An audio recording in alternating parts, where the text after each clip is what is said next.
જય સ્વામિનારાયણ. આજના દર્શન. જય ગણપતિ દાદા. જય કષ્ટભંજન દેવ. Good morning Gulabbhai. જય સ્વામિનારાયણ. Good morning. જય સ્વામિનારાયણ. જય સિયારામ. જય શ્રી કૃષ્ણ. જય માતાજી. ઓમ નમઃ શિવાય. સિદ્ધેશ્વર મહાદેવની જય. કોકના ભામ ઉપર ગયા તા, આનંદ આવ્યો અને હવે થોડાક સમયમાં જ પોંપ તૈયાર થઈ જાય. આપણે કઈ કેટલા વિડીયોમાં કીધું છે. અને હવે આવતીકાલથી મસાલાનું કામ ચાલુ થાય છે, એટલે ત્યાં જવું પડશે. હમણાં થોડુંક કામનું શેડ્યુલ ટાઈટ છે. 9 અને 10 2 દિવસ સુરત છે. હું સુરત છું, રાજુભાઈ 9 10 અમદાવાદ છે, એટલે કોઈ અહીંયા છે નહીં. એટલે થોડો ટાઈમ એ ખેંચવો પડશે. અને આગળ જતા મસાલાના કામ, હવે માર્ચની તૈયારી છે એટલે મસાલાના કામ એ ચાલુ થાય છે. ઠીક છે, ભગવાનની દયા, ભગવાને જેમ ધાર્યું છે એમ થઈ જાય સરસ રીતે. આપણું કામ કોઈ દિવસ ભગવાનને બગડવા નથી દીધું મહારાજે, અને આગળ પણ કામ અટકવા નહીં દે. મહારાજની દયાથી બધું ધીરે ધીરે આગળ ચાલતું રહેશે અને મસ્ત ચાલે છે. જય સ્વામિનારાયણ.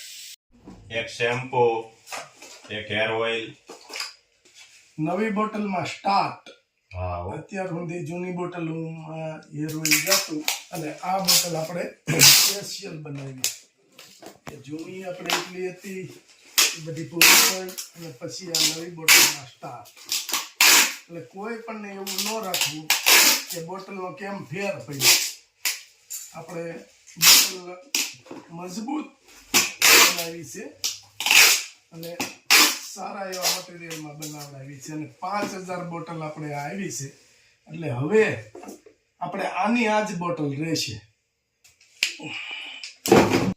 પાર્સલનું ચાલુ જ છે કામ. એક ધારું કામ ચાલુ જ છે, અને ઘણા બધા પાર્સલ કર્યા. રાજુભાઈને દુકાને ખોલવી પડે ઘડીક. કીધું કે અમે થોડાક પાર્સલ કરી પછી તમે આવજો. 4 બોટલ શેમ્પુ.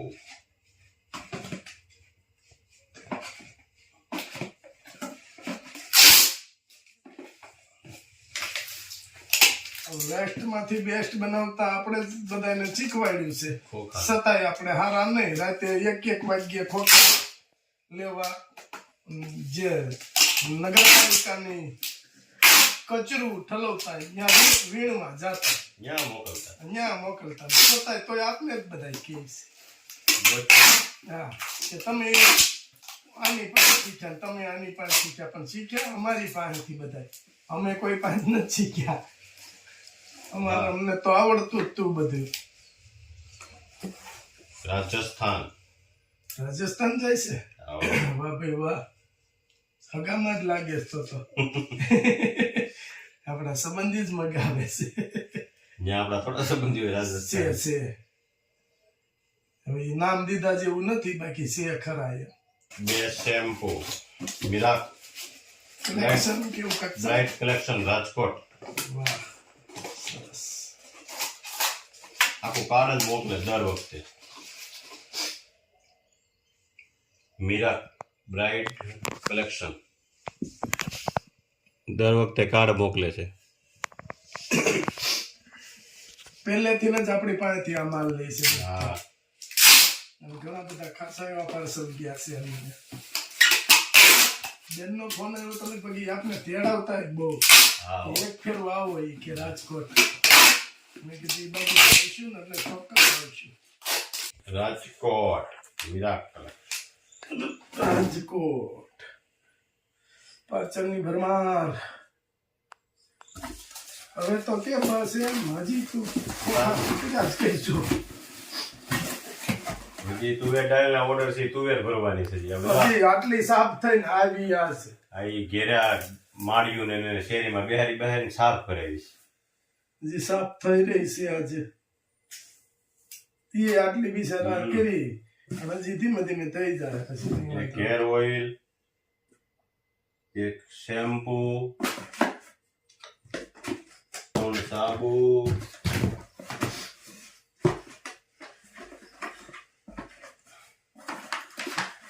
500 કાચરી, 90 કાચરી,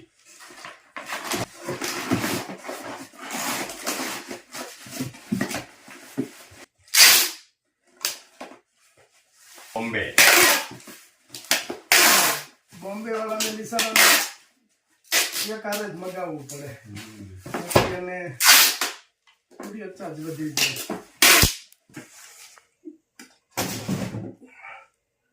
આપણી મનગમતી આવી અત્યાર સુધી આપણે ચલાવતા હતા પણ આ મનગમતી બોટલ હવે આવી.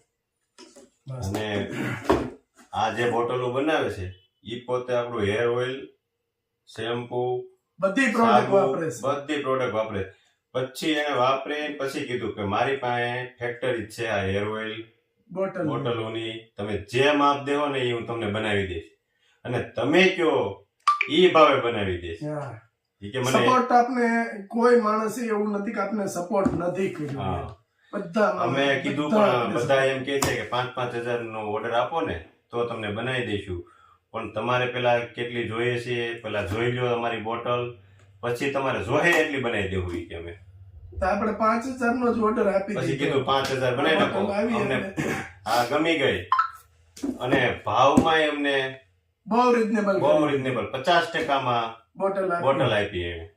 આપણે લગભગ બધા સપોર્ટ કરે છે, કોઈ માણસ એવો નથી કે આપણે સપોર્ટ ન કર્યો હોય એમ, કારણ કે જોવે છે સામું અને દેખાઈ આવે છે. કાલે બોમ્બે થી ફોન આવ્યો તો એ ભાઈ કેવડો સપોર્ટ કર્યો. ગમે ત્યારે ગમે એ વસ્તુની જરૂર હોય તમે કહેજો, પણ ભગવાન ની દયાથી નથી વાંધો આવતો અને આગળ જતા હાલો હવે તુવેરનો ઓર્ડર છે એટલે તુવેર દાળનું પેલા ભરી લઈ. આટલી જ આવી છે, સાફ થાય મોકલાય ને, થાય એમ મોકલાય ને પછી જેવું તેવું મોકલી દેવું, એનો અર્થ કઈ નહીં. તુવેર દાળ કિલોના પેકિંગમાં. તમિલનાડુથી ઓર્ડર છે 5 કિલો તુવેરની દાળ તમારી ઘરની. મેં તો બેન હજી સાફ કરવાની બાકી છે, મને કે સાફ કરી મોકલજો કે જલ્દી સાફ કરીને મોકલો એમ કે જલ્દી મારે થઈ રહેવા આવી છે કે બહારની લેવી નથી. અને ઈ બેન ને પાછા યુકે વાળા એના સંબંધી ત્યાં છે, એને મગાવી યુકે, પછી એને વાત કરી તો એને અહીંથી મગાવી. હા,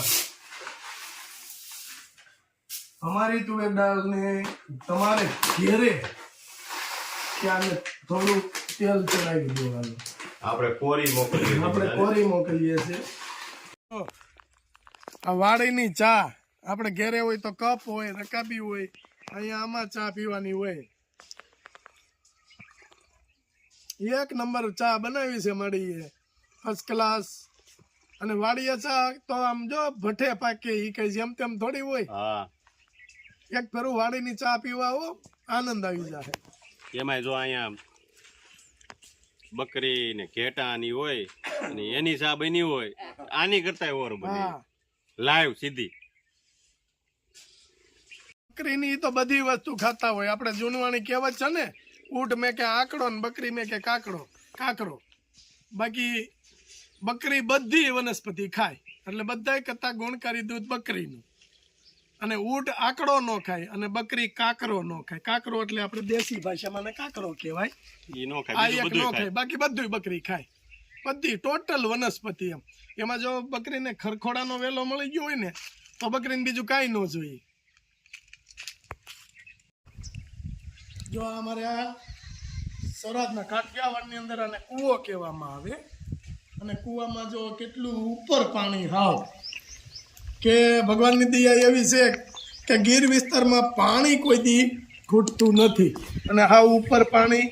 અને જે કબૂતરો હોય છે એ જાજે ભાઈ કૂવાની અંદર જ રહેતા હોય છે. એનો બછેરો કૂવાની અંદર જ રાખે એ, કારણ કે હું કોઈ પેલું એના બચ્ચાને નુકસાન ન પહોંચાડે એટલા માટે કૂવાની અંદર આ જે પથ્થરની ભેખડું છે ને, ભેખડુંની અંદર જ એના બચેરો કરે છે.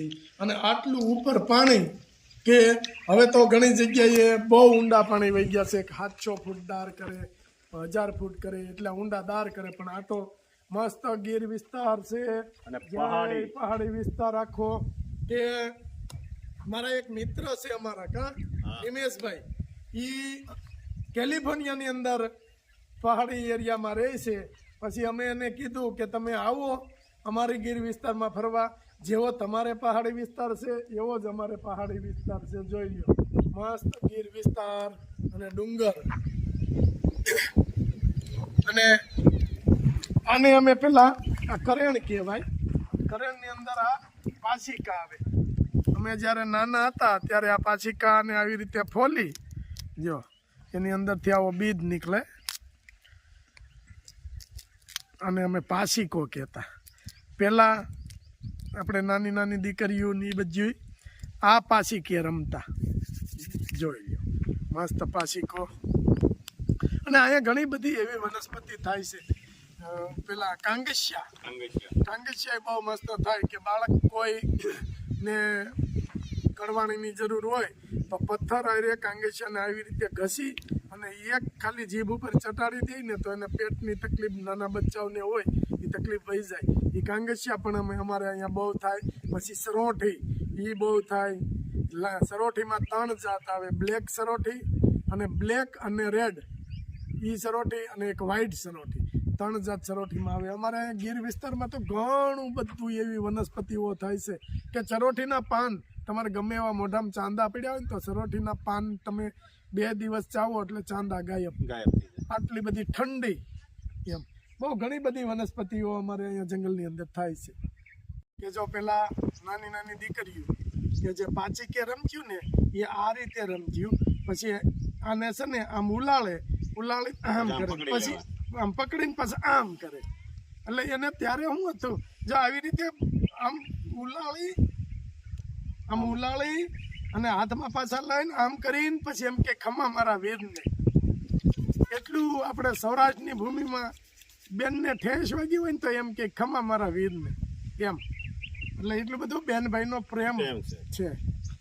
અને આ ઔષધિમાં પણ હાલે છે. આ નકરા પાછિકે રમવામાં નથી હાલતા. આની અંદરથી કે આને તોડી અને માલિકોથી બીજ કાઢે ને તો એ બીજ થોડુંક આમ ઘસી અને કોઈ પણને દાઢ દુખતી હોય ત્યાં લગાવી દે એટલે 2 મિનિટમાં દાઢ દુખતી બંધ.